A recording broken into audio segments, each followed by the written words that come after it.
I was very fortunate when I came to Stevens 5 years ago that they had an informal group that at the time they called IAT, which is the Intervention Assistance Team.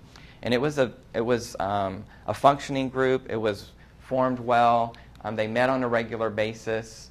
And the IAT actually provided a set of common beliefs and practices around meeting the needs of all students and closing proficiency gaps. I choose not to use the word achievement gaps. I use the term proficiency gaps because all students are achieving. It's whether or not we're getting them to proficiency or higher. So skills specialists, lead teachers, and classroom teachers met regularly as a support to regular classroom teachers and planned what at the time we called pullouts. But philosophically, my point is this, is that our skills specialists, lead teachers, they weren't responsible for paperwork, they weren't doing lunch duty, they weren't doing all the other things that principals sometimes find it easy to give to their, the people that they can rely on, that they know are going to be responsible and carry through. What I want for those people is for them to be the instructional experts and to be working with children. That's their job. I'll do lunch duty as long as I need to do it. I'll stand outside and do afternoon dismissal as long as I need to do it, so that my expert people can be working with children as long as they possibly can, because that's why they're there. But more importantly, more or less a culture of success was already in place when I came. So Aldine actually began the RTI process, I want to say it was 3 years ago. They trained us, they provided implementation. Aldine does utilize Ames Web, so that was a different tool, a mechanism, a process for us to get accustomed to.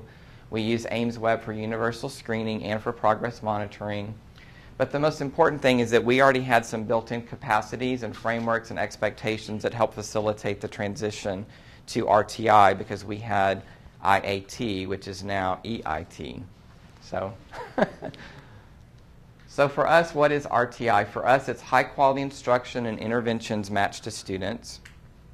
It's frequent progress monitoring, and it's informed, data-driven decision-making about instruction or goals. For us, that's what RTI is. So what are the roles and responsibilities? Well, for classroom teachers, I tell them if you don't want to, in our district, the EIT folders are teal colored, so everyone knows what the teal folders are. It's like if you don't want to do the teal folders, the best way is for us to do everything we can to make sure that they're on grade level or higher. That way they'll never get into tiers and we have to do the teal folders. So most importantly, classroom teachers need to provide high quality grade level instruction for all students. And classroom teachers also, of course, then provide the Tier 1 interventions for students identified as Tier 1. And my intervention teachers provide Tier 2 and Tier 3 interventions. And I'm fortunate to have 6 of those. Last year I had 7, but with the reduction of special revenue funding, I had to do away with 1. So I have 6. And if you have questions about that, I can tell you how I divide them up if that's of interest to you. So on our EIT team, which is the decision-making team for each child, we have an administrator, we have a counselor, skills specialists, at least 1, sometimes 2, and ad hoc members including the classroom teacher and parent.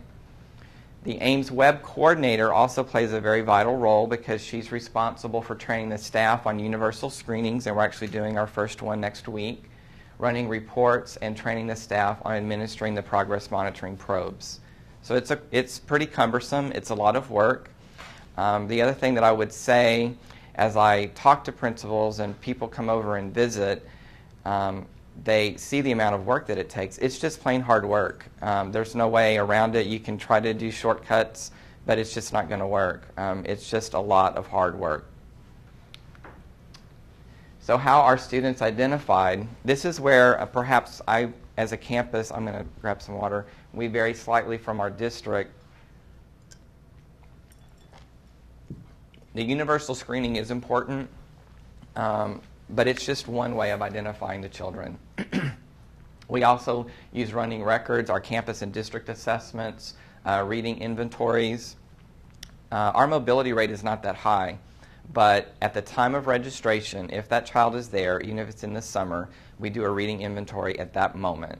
By today, every new child to our campus has had a reading inventory, and we know exactly what their reading level is. I'm not waiting until universal screening to figure out, because in a week and a half we're starting our groups, and those children need to be in it. And most of the time, half the children who we end up serving are children who haven't been at our campus before. So we need to start those interventions immediately. There's no time to wait. So once again, and we use our fluency and comprehension probes as well to identify our students. So universal screening is important, but it's not the only way of identifying our students. So how are they served? In Tier 1, in the classroom, in Tier 2 and Tier 3 with the intervention teacher or case manager. They utilize various technologies to meet the needs of students, including my reading coach. And selected interventions are targeted and timely based on knowledge of student needs. The other key thing here is you have to know your students. And it's something I have to keep reminding the teachers of over and over and over and over again, is you have to know the individual student. The individual student. It's sometimes easy to say, okay, well, these are our Monitor 1 children and they all need this. These are our Monitor 2 children and they all need this. Or these are our Tier 3 reading kids and they all need this.